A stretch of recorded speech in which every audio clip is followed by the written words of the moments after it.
or not.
Hello everyone, I'm Adam Papagan and welcome to another episode of, hi there, of There's a Place. It's great to be here, as always. Great to have you with us. Can you see me? You want to, maybe you can, there it goes. We're doing good, we're doing good. I hope you're all doing good. Just at the top of the show, I just wanted to mention, today, Cynthia Lennon died. She was John Lennon's wife when, during Beatlemania before Yoko. And she, John may not have liked her that much, but she's, she inspired some sort of emotion in him. So another little piece of Beatles history, the story, eyewitness is gone now. So this show is dedicated to her memory and her role in all that. But at the top of the show, we always like to talk about what's going on, just things that are happening. Today, I did a mock trial I found through Craigslist. It was a lot like real jury duty. I did have to sign a non-disclosure agreement that I wouldn't talk about the case that they were doing. However, there was nothing in there that said I couldn't tell you about the weird people that I saw there. So this was at the Manhattan Beach Marriott, and it started at 7:30 this morning. They told us that it was going to take 12 hours. And you can imagine that the people this would have attracted were the kind of people who would go do that for 12 hours and don't have a regular gig or whatever. So some real oddballs. And it was set up, a lot like a real court case. We heard opening arguments and closing ancient Egypt, closing arguments and all that, and people had their opinions. And, in that way it was just kind of like a regular court case. But then it kind of turned into a focus group after lunch, and we were split into two juries, and they asked us like questions about the law, but as like a focus group, like what we thought about what might happen. And I gotta tell you, nothing will shake your confidence in the whole legal system as a whole more than the term jury of your peers. Because these people, they were not getting it. Everyone was arguing, and keep in mind, this is not even a real lawsuit yet. Nobody had a dog in this fight at all, including the researchers, but everyone was going nuts. And there was this one lady there who, she had this whole diatribe about the law, and she thinks this is true, whatever. And the people agreeing with her, like clapping and going right on. And I was like, she's making some good points. And then I remembered that at lunch, she had taken, they fed us today, she had taken 2 extra sandwiches. So she ate the one, and then she grabbed 2 extra ones just for later. So, this is the legal opinion of someone who takes 3 sandwiches from the Marriott. And it's, but it was a lot more efficient than I've had jury duty before, and it was way more efficient to just pay everyone a couple $100 to hear the case, and we wish the litigants the best, and we hope that they do well. But we're transition. The backgrounds are transitioning, so let's transition the foregrounds. My guest tonight, from the Del Talk Show. He plays my character's sidekick, the sidekick on the show, and he's also one of my good friends. Great perspective, great outlook. He knows all the great places. Please welcome Dirk Beecham.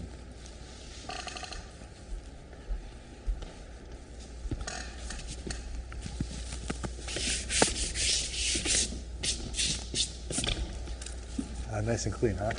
Yeah. How you doing, Dirk? I'm doing good. Very glad to see you. Not too loud? Of course, I have a very loud voice. Yeah, what do you attribute that to? Just because it's an anatomic thing. Anatomic? Yeah. Didn't know I knew that word, did you? There's a lot I don't know about you. A lot that the people don't know, but we're going to find out. I love being outdoors. I love the fresh air. This looks like up by San Anita Canyon. Are we sitting in San Anita? I don't know. We're driving up there. I've never fresh been air. there before. Okay. So fresh air. I love it. Breathe deep. Do you ever get into meditation or anything like that? Not that meditation. not that kind of meditation, but yeah. What kind have you gotten into? Huh? What kind have you gotten into? I've done that thing, where you lay there and you're supposed to feel like there's a plane, Oh yeah. geometric, it's pushing all the negative energy out. I had a teacher Out your feet. in 7th grade who made everybody do that in class. And at first I was like kind of into it. He's like, oh, the heaviness is coming up. And then I was just like, this is like Eastern nonsense. We should be learning right now. I got kind of angry. So it actually had the reverse effect. I was like, wait, he's just like telling us all this like Ramalama ding dong. Yeah. This is, just church and state. Like And what was this? This was in middle school. Oh, it's a middle teacher. school. I don't know. I think meditation's good. I think it's good to teach some. It's one of those things where it's like I kind of have my own ways. I meditate now, but I don't. But it's just good to see several different kinds, and then you make your own kind. Yeah. It's like when I was taught to roll a joint. This one lady said, watch several different people, and each one will have a different technique. And then one day you sit down, you get a big giant bag, and you roll like 100. Stay up at night with your buddies talking and rolling. I mean, my buddy did. We didn't know how to roll before. And by the end of the evening, we knew how to roll. And we had our own technique. Because you steal several different techniques. Meditation is the same way. It's rolling a joint. You just see about 10 different people's techniques, 10 techniques that you want to copy. And then you just put them all together and make your own technique, and now you have your own. I like that. So. I like that. I think that could be applied, to beyond rolling a joint, maybe to anything. Yeah. In life, in terms of finding your own voice. But that's good. Yeah. So. I had fun the other day. I want to talk about the live Del Talk show. Yes, it was great. I just got the link sent to me, so I'll have to pull it off the internet and edit it and stuff. But it was a lot of fun. It was a lot of fun. What we should have done different is it was awkward that it ended right after the musical guest. That's how it actually ends. No, not always. And not only that, but we ended before our half hour. So what we should have done is looked at the time and then had me come back on, or someone, and then that would have kind of capped it off. Yeah, done the full 30 minutes. Yeah. Yeah.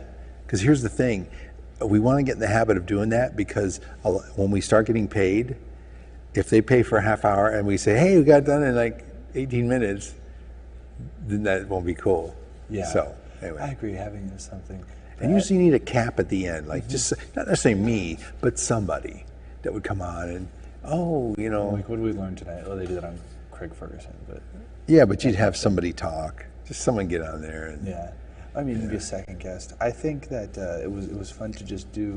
We did a live version of our show, the Del Talk show, but the Del Talk show gets kind of weird and scripted in parts.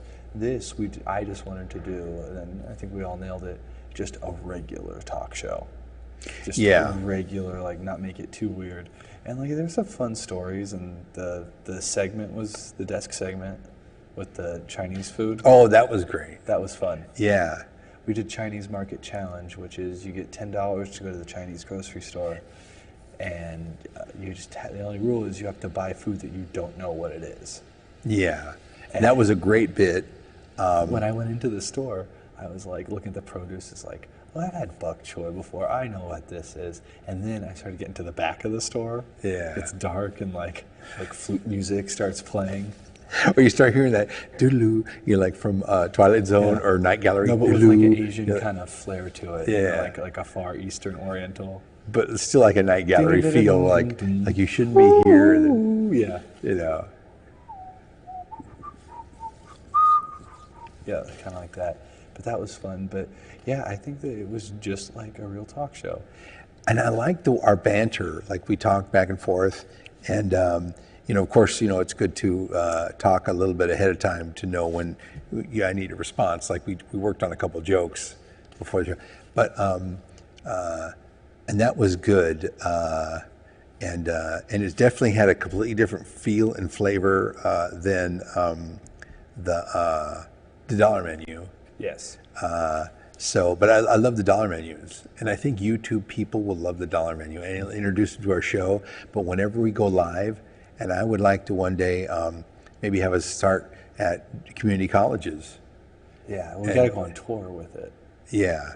But okay, but this is what I was Anyway, thinking. yeah. As fun as that live show was, another thing I thought we nailed is I didn't put that much work into that episode. Yeah. But I don't think it showed because it was just natural. I mean, all the work I did to put into it came, in the years leading up to this. Yeah. But like the day before, I was just like, I got a couple jokes, gonna talk to him about this. Like I knew what to do. Yeah, it's more of jokes. Yeah, and then we just fill in the blanks, and we're good about filling in the blanks. As long as we I had another joke I was going to tell that day, but to this day I forgot it, and it was a joke that I'd known about for years. It came into my mind. I was getting off to work from Mickey D's, and I said, "Oh, I'll remember it," and of course I didn't remember it. And but the second joke that came up, the one about chunks. Yeah. I remembered I pulled out the phone and I hit the recorder and I recorded it. Yeah, you gotta get your good stuff down. Yeah. And then once you get in the habit of that, it's easier to remember. Well, I always have a pencil and paper everywhere. One in the bathroom, one in the car, and one next to the bed. 3 strategic spots. And then, of course, now that I have a phone that can record voice recordings, then but anyway, that's my story. it. Okay, that's it. That's about if I have a place. No, you've got. Your place is right here. I was going to say though, when we do a live show, as fun as that was, I think what people are going to be expecting, what we should do, is it's going to be like totally scripted, like a play. Okay. And we're going to do the same show every night. Oh, okay. That's how I think it would work out. Hey, but I want to make it a lot like a play. Okay, yeah, for sure. Like a Tennessee Williams play. Oh, and you know what? Like a Southern character. I'm going to be doing 2 more short films, and they're going to be basically like skits soon. And so you could put those in. Exactly. Because a lot of late night comedy shows do that. They do skits, they film on another day, and you can tell that they have, and then they. Yeah. So I'll be adding those in, but man, I forgot what I was going to say. But yeah, I could see the community college system liking us. Yeah, it's I came out of that system. Yeah, and look at us. But they love that stuff. They're dying for that stuff, and that makes them feel like, hey, and then they're dying for amateur talk shows. They're dying for a show that not only entertains them and is at their level because I think we can communicate at their level, which is a great level, by the way. I think community college system is a great thing and what makes America great. But I think that they feel they can get on our show. And the fact that why they can feel they can get on our show is because they can get on our show. Yeah. If someone gets a hold of us, and we're not that hard to get a hold of, like if somebody wants to fire me an email, TV626 at live.com. I love that email address. TV626 at live.com. TV626 at live.com. And fire me an email. That's my business email. Unlike the email that you have, which is my personal one. So many emails, Dirk. Yeah, I know. You're the but king you got email. the personal one. Yeah. But I don't want to give that out to the... Well, we can do business someday, too. Oh, yeah. Easy, sailor. Fella. Yeah. Yeah. Oh, yeah. Boom. Wow, you're full of insight. Yeah. Full of something. I made hundreds of McNuggets tonight, so I'm ready So to why go. don't you talk about McDonald's? Yeah. That's a place that I go to. But I've been officially told by the administration of this establishment, I'm not wearing a McDonald's uniform. So please be aware of that. This is my regular street clothes. Okay. Yeah. Yeah, I understand. Yeah, okay. But I tucked myself in. Okay. Go on. But no, I just it's a place that I go to a couple times a week. McDonald's. Oh, really? I love McDonald's. When I travel, every McDonald's is decorated different. Yeah, well, and I was explaining to the administration that every uniform in each store now is becoming different. Oh, really? Yeah, the only thing that does not change is the black pants and black shoes. That never changes. But the hats are different. Start noticing, shirts are always going to be different. Oh, I got to check that out. Management clothes are different, so you'll have just these different combinations. Every store is going to be different. Are you at that 50s style one? Yeah. Yeah, that's one of my favorite McDonald's. Okay. Because they have that plaque on the wall. It was the site of the orange stand that was moved to San Bernardino that became McDonald's Barbecue, which became McDonald's Hamburgers, Yeah. which was then had a couple occasions and it was bought by Ray Kroc. Oh, and then did you have to learn about all this? No. Oh. No. So you don't know about the McFeud? No. So when Ray Kroc bought McDonald's, Okay. all like the good stuff about McDonald's was the McDonald's brothers. And one, like, I kind of get the vibe was he was kind of autistic because he came up with the shape of the restaurant. And it's so cool. And the logo is so good. Like, he must have just been like, and also, like, the food is really good. He was very in touch with his speedy artistics. system. Yeah. Yeah. Like, he knew there was something greater, but, like, all they really cared about was just, like, that one restaurant in San Bernardino. So they had a couple. They had the one in Downey, which is the oldest operating McDonald's. Yeah. The one that actually still has, or at least up until recently, actually had the arches. Yeah. Where the building was built into two giant Yeah. arches. Yeah, My it mom still took me does. there one time. There's a actually kid. in Pomona there's a donut store that actually is an original McDonald's building that predates that Downey McDonald's. Wow. It's the oldest McDonald's structure. Wow. That's still left standing. But anyway, so when Ray Kroc bought McDonald's and What turned year it, was this? the 50s, Okay, 50s. I think. Okay. When Ray Kroc bought McDonald's and turned it into the McDonald's we all know today, like this big empire, for some reason, Yeah. the original McDonald's Yeah. was not part of the deal. Every other one was, except for the original one in San Bernardino. And Ray Kroc got really mad, and there was this big dispute, and he hated the McDonald's brothers ever since. And it's called the McFeud. So And he drove it out Ray of business. Kroc Yeah. doesn't Chicago like the McDonald's businessman. brothers? No. Why? Because of that dispute about the one restaurant. Oh, in San Bernardino. Yeah. Because they wouldn't sell it to him. Yeah, they wanted to keep running it. But he stole their name, so should he bought be it. happy that he won this weird feud? And he's got the one that's got millions of restaurants around the world. But at the time, though, when the feud started, there weren't millions of restaurants. There was just a couple, and he didn't get one. So you got to go back to the original Oh. that started. But he this. must be over that now because he's dead. He has the franchise. Yeah, but they've done. I mean, they drove the original McDonald's in San Bernardino is not officially recognized As a by McDonald's. They say the first one is in Chicago. The first one that he opened as a franchise. Because that was a Ray Kroc. Yeah. Because it's a Ray Kroc McDonald's. And the one in Downey. But modern McDonald's as we know it is a Ray Krocism. Yes. Kind of like Christianity isn't really Jesusism. It's all Apostle Paul. Paulism. Oh, it's Paulism. all Paul. I hate Paul. Yeah. So, but anyway, yeah. So it's funny. Yeah, McDonald's. yeah. They're all decorated different. Well, that's a new thing now that they're decorated. I think it used to be. I think that they just changed their style because it just would be geographically how it fit into that block. Not necessarily that they wanted it to be different, but they kind of like had to be different. And then one day somebody came up with this, hey, this is a good thing, this different thing. I think they used to, because like most corporate executives, they're beating themselves in the head. Well, why can't we make it all cookie cutter? And then someone said, you know what, let's go with the fact that every store is different and we'll accentuate it. And if our 50s motif or 70s motif or what, I don't know, I've been to other ones, but whatever it is, jungle motif, we'll just go with the differences and let's look at it positively. And of course, like any good corporate executive, it took them about 30 years before they got to the idea, because that's one bad thing about corporatism. It takes 30 years to do something that a small business could do in three months to 3 years. That's why they always say good ideas come from small businesses. Yeah. That's my dig against the big guys, sorry. But anyway. Hey, leave the fat cats alone. I'm just kidding. I hate the fat cats. I hate fat cats. Yeah, let's get off the backs of the jobs creators. Yeah. As Bill Maher calls them, the blameless job creator. Exactly. He talked about. I had to send it to your Facebook about the one about Scrooge and how if it was retold as a play, but a Republican was doing it, Scrooge would be depicted as a blameless job creator who at the end has this big speech to Timmy like, well, how much of my wealth am I supposed to just give away to a person like you?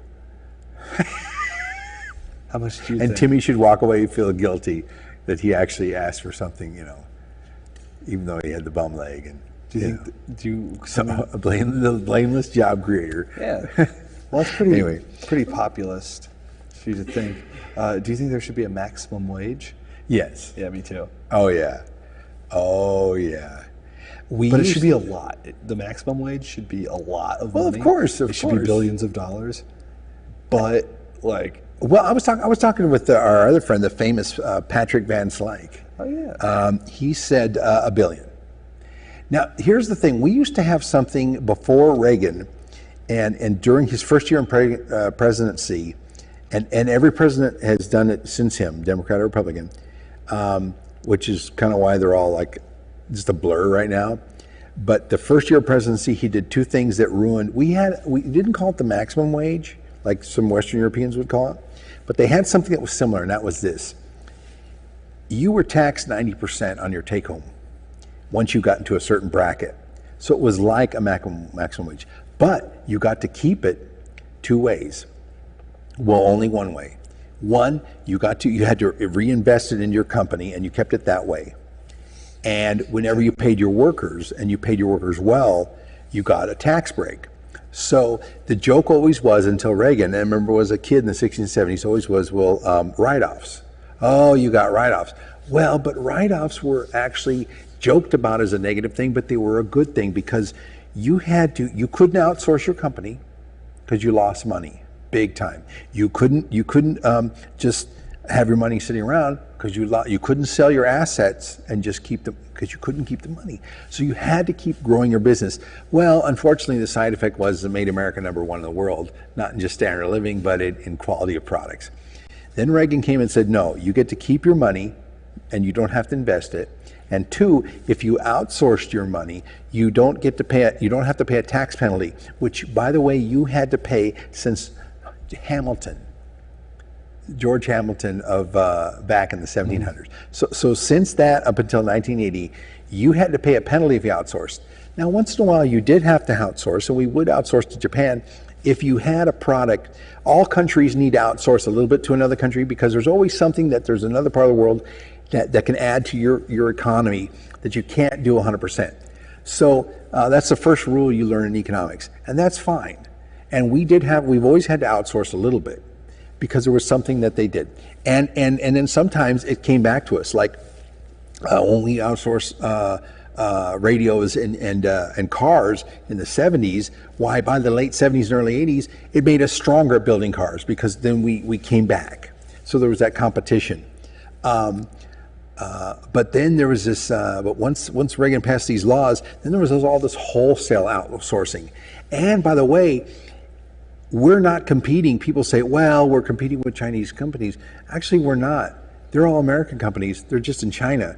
So it isn't like Japan, where it was two companies fighting each other, Toyota fighting Chevy, and each one made the other one stronger. We made Toyota and Honda stronger. They made Chevy and Ford stronger. We made a great 6-cylinder engine back in the 80s, thanks to them kicking our ass. Then we came back and kicked their ass.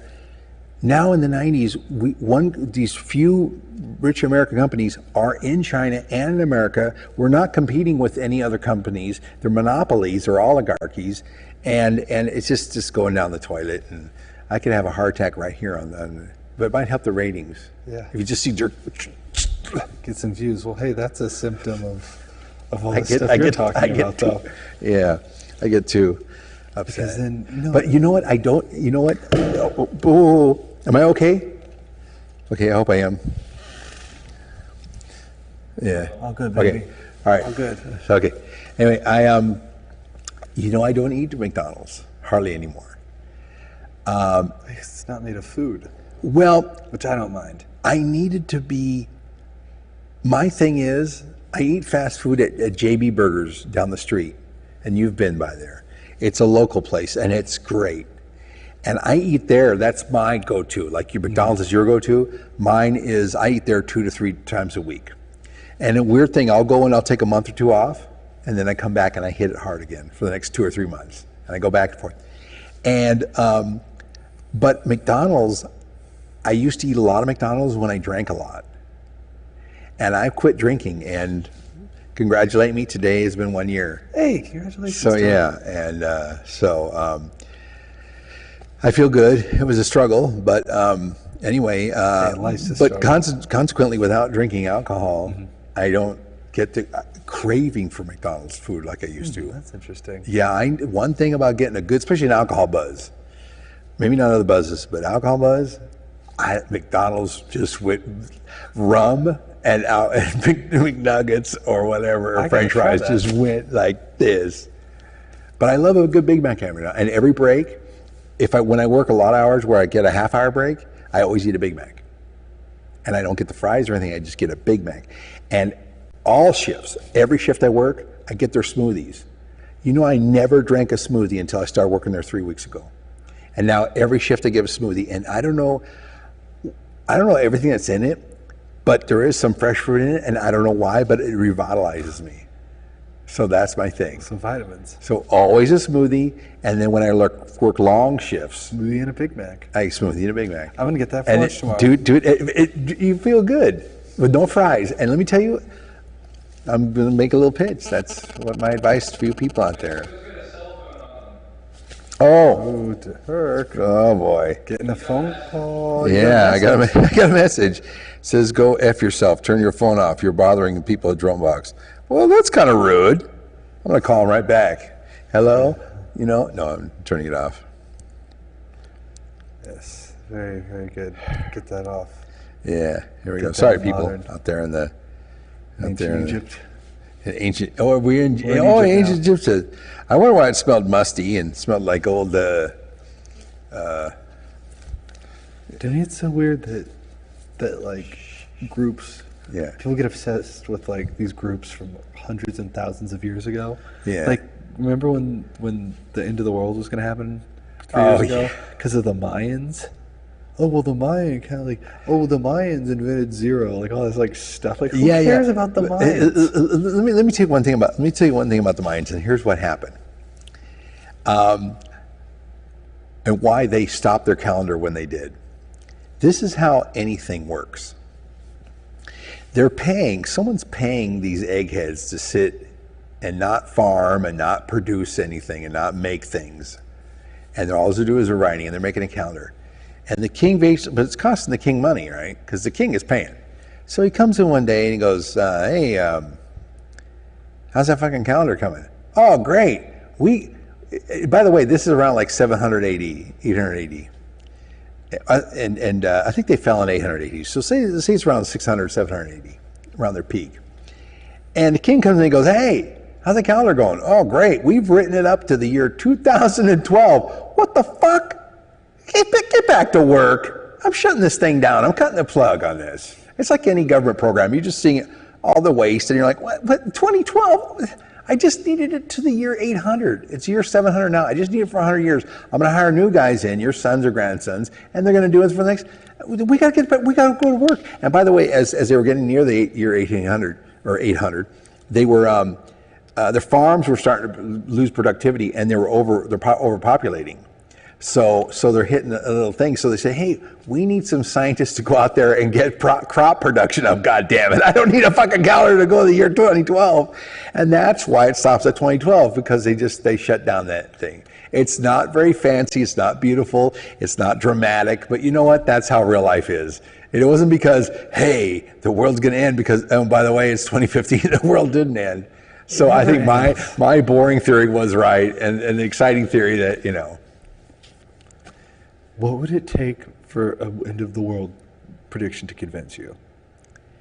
I would tell you that I do have some end of the world. What would really end the human world? There's two things. What would do it? What would it take? What would somebody have to say, and who would have to say it to convince you that like this prediction of the end of the world is correct? All the other predictions.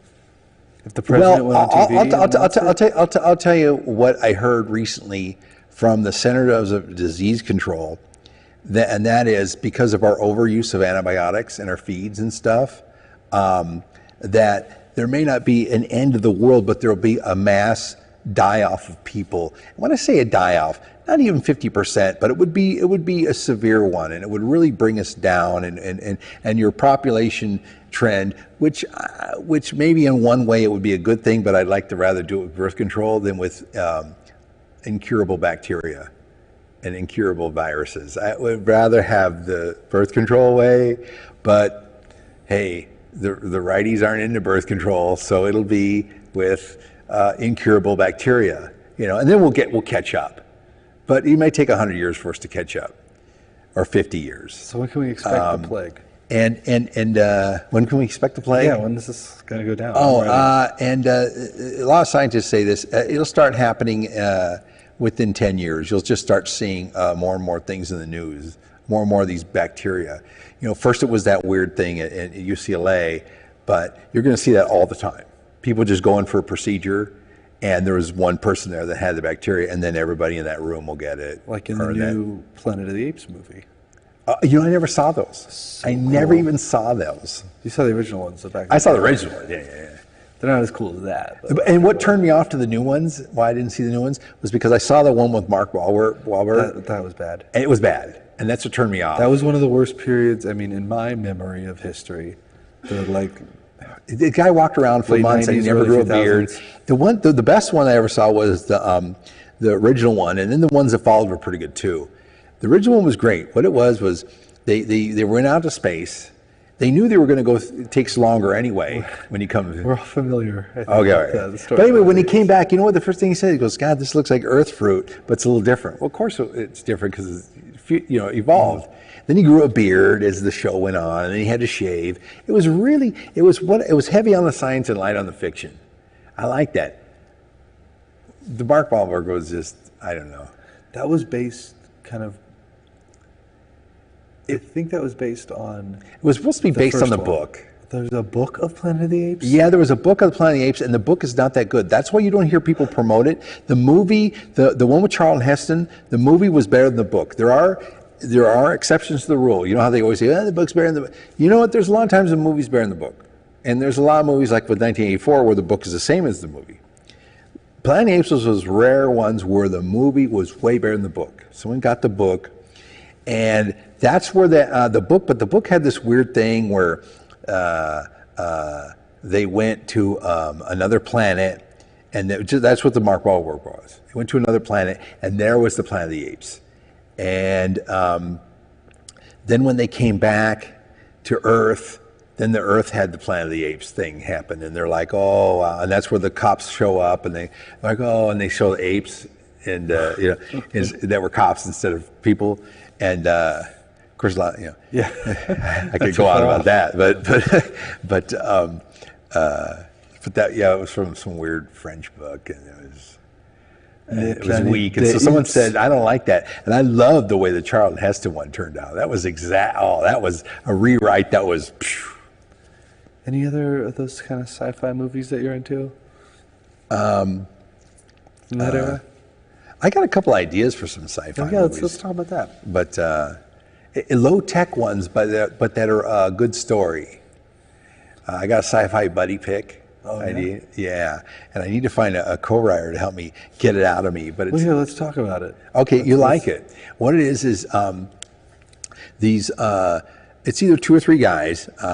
They make a ship, and in Mexico, and one's the next engineer and one's the next electrician, and they decide that they can use with solar power. They can use a ship to open a doorway, and that there's these tunnels from one sun to another. And so obviously they want to go and they want to explore, but they need money, but they have all this equipment.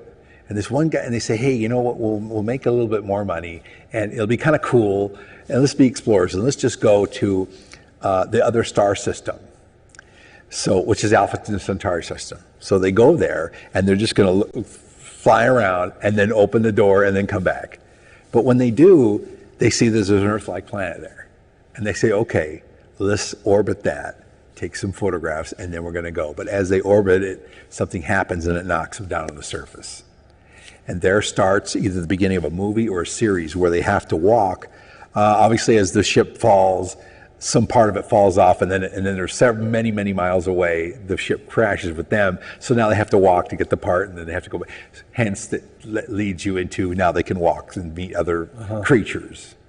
And none of these creatures are advanced. Nobody's got anti-gravity or laser beams. They're just living in 1800 style. like So the it's not like episode of Star 1700s. Trek. Yeah, but then what I'm going to have a thing where in the middle of series or later in the series, they bump into an American-Chinese joint venture. You know, and of course they've got a big fancy nuclear powered ship that got there. It wasn't ours will be like cool. It's like solar power, and of course I explain how they get their energy is they know how to use not only use electricity to make a field that captures electricity that captures sunlight that makes more electricity to open the door.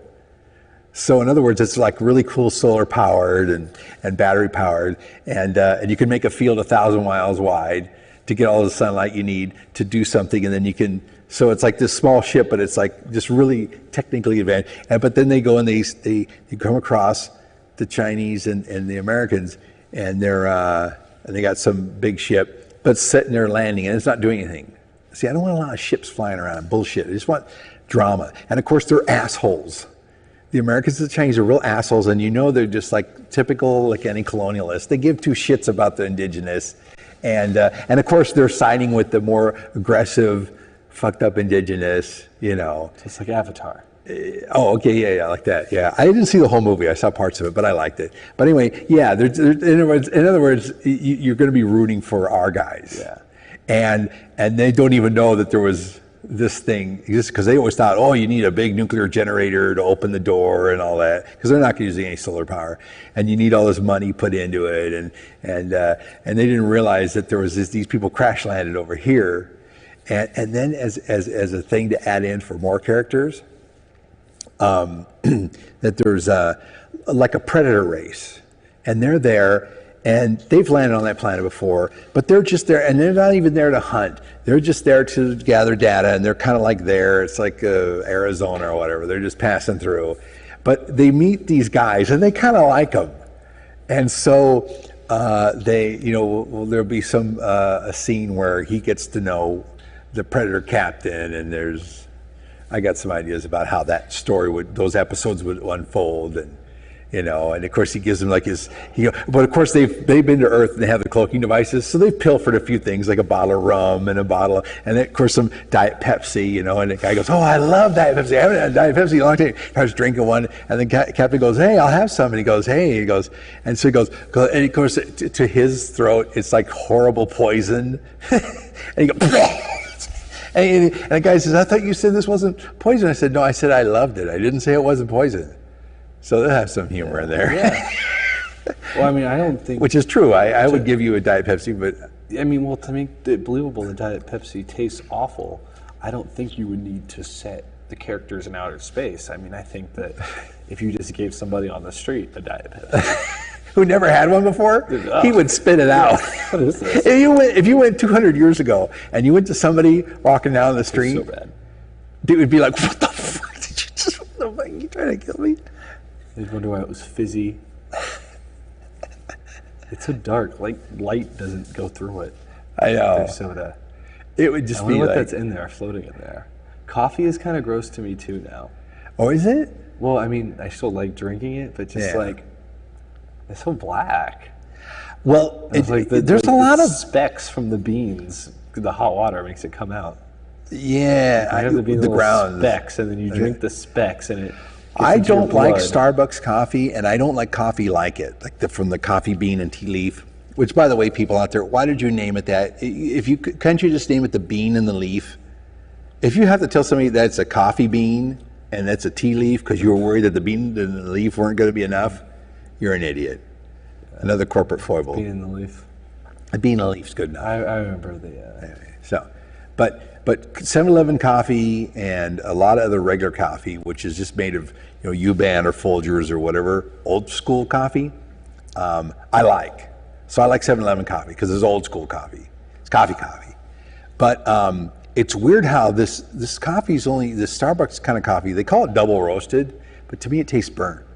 But there's a lot of people old people like my dad, who he'd been drinking coffee since he was 18, and he likes Starbucks. And there's is there something about that now? All 50% of all coffee drinkers, they love that double roasted, and maybe it's better for some people. Yeah, for some people, no, they just love it. Like I said, my dad, there's a lot of old people that just say, oh, and young people. But but I think that's what you're drinking when you drink. You're drinking the Starbucks with your little friends, and they're like, and you're just like, what the fuck is this shit? But I drink you're nice right. coffee sometimes. You what? I drink nice coffee sometimes. Do you ever drink 7-Eleven coffee? I've had it before, yeah. Yeah, you gotta smell the pot though before you pour it in, because some of them are old. So find one that doesn't smell that burnt smell, and then pour it in there, and you'll enjoy it. And try it black. Oh, I always drink coffee black. Good. That's the best way. Yeah, of course. The best way. Yeah. That's weird. Yeah. That's how I used to drink my hard liquor, just straight. Yeah. Why not? Yeah, none of that other stuff. Everything. You gotta play it straight. Right? Yeah. Yeah, playing it straight. Yeah. With girls, you know. Is that your trick? What? Play it straight? Drink. Yeah, play it straight. Yeah. Oh yeah. Yeah. So you said earlier, you were saying before the show, you were saying when you say "oh yeah," people just know that's. Yeah, people who know me know because remember we talked about the thing that I'm noise. really a different guy on Facebook than I am in real life. So one of the things I don't do is all my weird sexual jokes. But people who know me know that when they put up a sexual joke or anything that's kind of provocative, all I type in is I put "oh yeah," and anyone like you would just know, oh, that's Dirk's a wink and a nod to the sex thing. The sex thing. Why do you? Yeah. Why do you refer to it as the sex thing? The Do you mean sex just thing. like the act of sex? Is that what? Oh yeah. No, means? the sex thing is the Is your response. kind of They always sex- they you're always like- that because I'm always joking your and horn kidding. dog and- vibe. Yeah. So it's yeah. And did you like the way I worked that bartender girl pretty good? No. Because you were sitting far enough away, but Norm was sitting next to me, and he was just kind of doing the thing where he watched to the corner of my eye, and I'm talking to her, and God, I wish I would have remembered what the name of this one beer was, but eventually I walked her over a period of a half hour to with different jokes, and finally I led to referencing that beer was like a vagina. And I forgot the name of it. It was actually kind of better than it sounds here. But she goes, and she just did this thing where she like goes, "You've been walking your way to that joke all night, haven't you?" And I go, "Oh yeah, oh yeah." And that was the first time she got the "oh yeah." She got the sex thing. The sex thing. Yeah. Yeah. So I love the sex thing. yeah. Yeah. So she got it. And then she gave me this look like, huh, "You're all right. It wasn't like some girls would be like, "Oh, well," or they're like, but she was cool enough to go. What happens more often? And then Norm was like, he was just like, "You pulled it off, huh? I don't know." I was worried because I was telling him, I go, "Now watch this next joke." And then I told this next joke, and then like 2 or 3 jokes down there, and he'd be like, "No, not the last joke." Because I was walking up, he knew where, and I told him where I'm walking up to, and he goes, "Oh, no, all right, I don't have to be part of this." And I said, "No." He goes, "Good, because I'm just feeling like I disown you." And I said, "Okay." And then when it didn't flop, he just kind of goes, he looked at me and goes, gave me the So how often do people like the jokes about the sex thing, and then how often do people take it the wrong way and you get into a little bit of trouble? About 50-50? Yeah, yeah. So it really just depends on the person, Yeah, if they're uptight or not. It's got a poor success rate.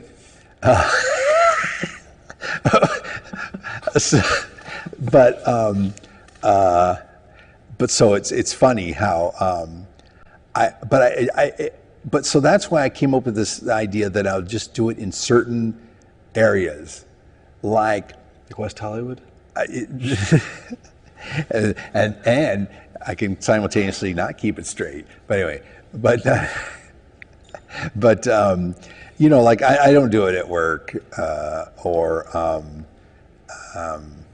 it's funny though, but there's certain things I people who know me, like I used to kid around at K-Gym. I don't really tell those jokes anymore, except to maybe like these 2 guys, Anthony and Ben.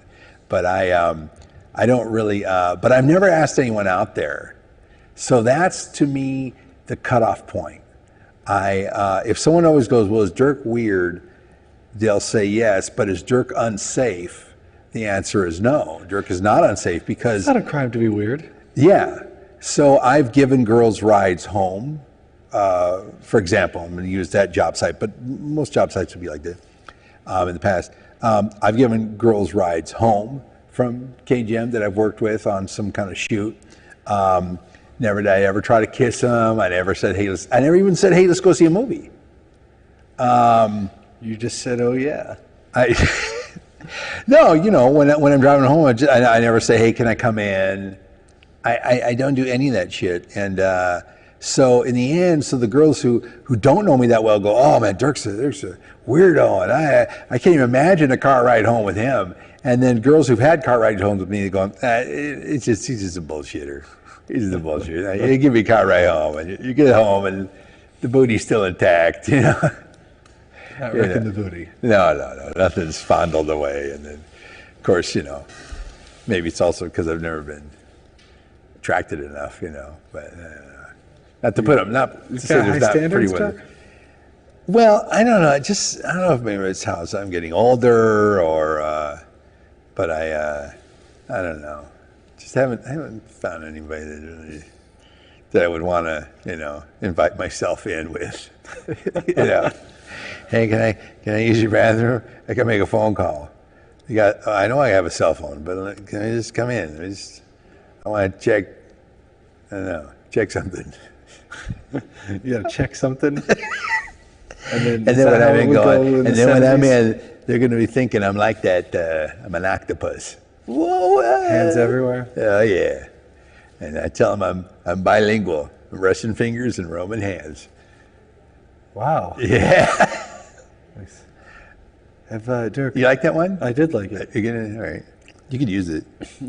Well, we'll see.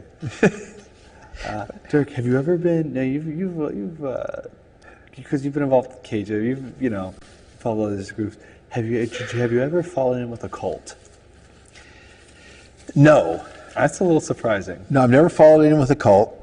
Have you ever had associations with a cult? You ever tried to get recruited by one?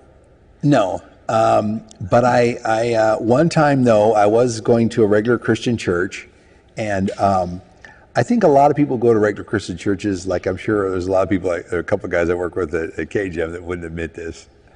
But I did go to a book burning when I was in high school. And it was a regular Christian church, and I bet you there's more book burnings and cassette tape, of course, cassette tape back then,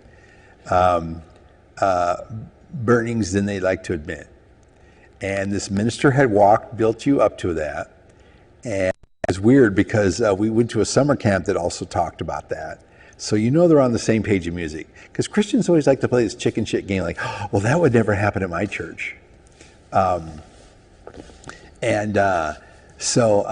it does. And so even in regular churches, there's irregularities they don't like to talk about. But to them, it's just enthusiasm behind closed doors. But whenever they talk to someone publicly, they just don't mention that.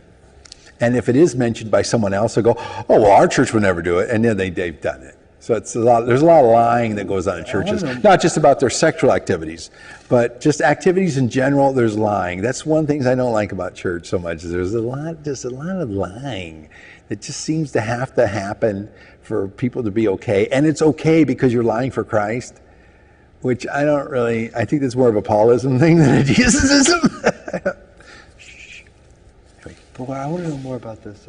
1 minute. Oh wow! Wow, we've covered ground. Book burning. Well, yeah. You learn about book. I think we should have a book burning. Okay. Or some sort of burn record. Something we got to find something that we're against. Yeah. And we should bring that back. So so there was book burnings and guys brought in. We could burn pornography. It doesn't have to be. This guy even talked us into burning Beatles tapes. Still in the 70s? Girls, because it was boys and girls youth group. So the teenage girls brought in all their Harlequin romances, all the romance novels. They were burning them.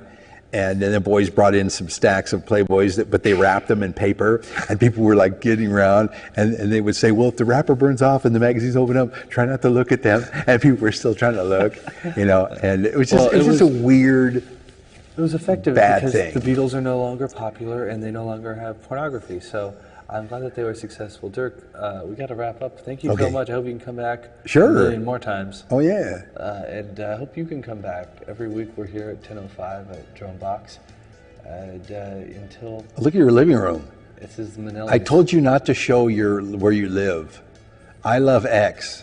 That's me. Dude, We all I love hate your living room. You got to get that fixed, okay? You got it, Dirk. I will fix the living room. And until then, until I can fix it, As I smell that body that you still have shoved up in the chimney, it got stuck in that chimney. Dirk, do you want to sign us off? Yes. Watch us on internet, and we're going to be coming to you live.